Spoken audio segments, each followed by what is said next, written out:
श्री गुरुदेव दत्त जीवन बदलणारे विचार. श्री गुरुदेव दत्त एक अत्यंत महत्त्वाचा संदेश देतात.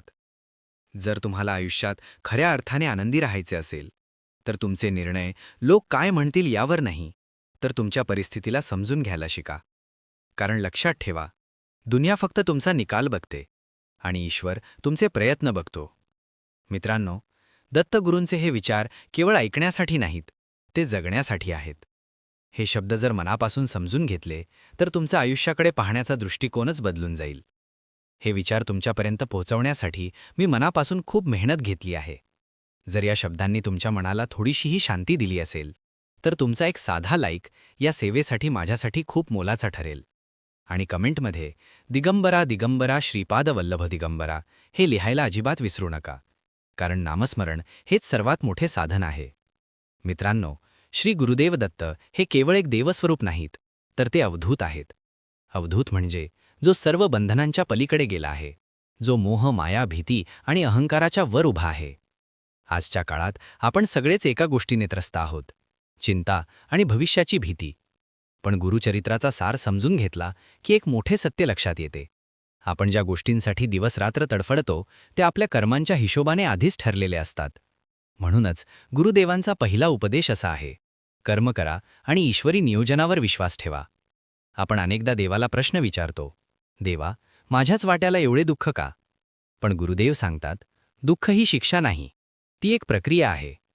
जसं सोन्याला शुद्ध होण्यासाठी आगीतून जावं लागतं, तसंच आत्म्याला शुद्ध होण्यासाठी संकटातून जावं लागतं.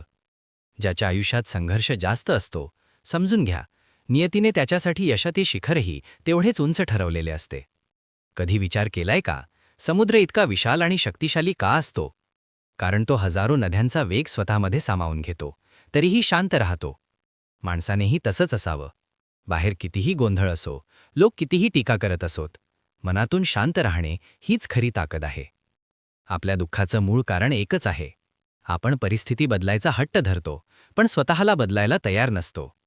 गुरुदेव स्पष्ट सांगतात, तुझ्या हातात फक्त कर्म आहे, फळ देणं माझं काम आहे. जेव्हा तुम्ही देवाकडे काही मागता आणि ते मिळत नाही, तेव्हा निराश होऊ नका. त्याचा अर्थ इतकाच, ईश्वराची तुमच्यासाठी काहीतरी वेगळी आणि मोठी योजना आहे. लहान मूल आईकडे चाकू मागते, आई त्याला देत नाही. मुलाला वाटतं आई वाईट आहे, पण आईला माहीत असतं तो चाकू त्याचाच हात कापेल. आपणही त्या लहान मुलासारखे आहोत आणि देव त्या आईसारखा. मित्रांनो, संयम म्हणजेच सबुरी हा यशाचा पाया आहे. निसर्गाचा नियम बघा, माळी झाडाला कितीही पाणी घालू दे, फळ तेव्हाच येईल जेव्हा योग्य ऋतू येईल. तसेच तुमचे प्रयत्न 100% ठेवा, पण फळासाठी धीर ठेवा. श्रद्धा म्हणजे देवाला काय करायचे आहे ते माहीत आहे. सबुरी म्हणजे तो ते योग्य वेळेसच करेल. आपण म्हणतो, देव शांत का आहे? लक्षात ठेवा, जेव्हा शिक्षक परीक्षा घेत असतात तेव्हा ते शांत असतात. जर तुमच्या आयुष्यात कठीण काळ चालू असेल आणि देव शांत वाटत असेल, तर समजा तुमची परीक्षा चालू आहे.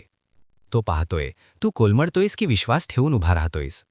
मित्रांनो, या जगात सर्वात मोठा शत्रू बाहेर नाही, तो आपल्या आतच आहे. तो शत्रू म्हणजे आपले मन आणि आपला अहंकार. मन हे आंधळं असतं, त्याला फक्त तात्काळ सुख हवं असतं. शरीर म्हणजे रथ, इंद्रिय म्हणजे घोडे, मन म्हणजे लगाम आणि बुद्धी म्हणजे सारथी. आज समस्या ही आहे, बुद्धी गुलाम झाली आहे आणि मन मालक बनले आहे. गुरुदेव सांगतात, मन रिकामं ठेवू नका. रिकामं मन म्हणजे चिंता आणि भीतीचं घर. मनात जर श्री गुरुदेव दत्त हे नाम भरलं तर चिंतेला जागाच उरणार नाही. निंदा आणि टीकेबद्दल गुरुदेव एक अद्भुत सत्य सांगतात.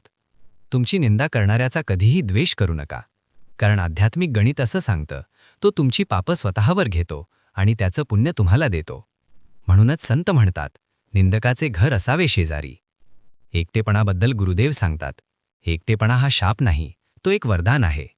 गर्दीत असताना तुम्ही जगाचा ऐकता, एकटे असताना तुम्ही स्वतः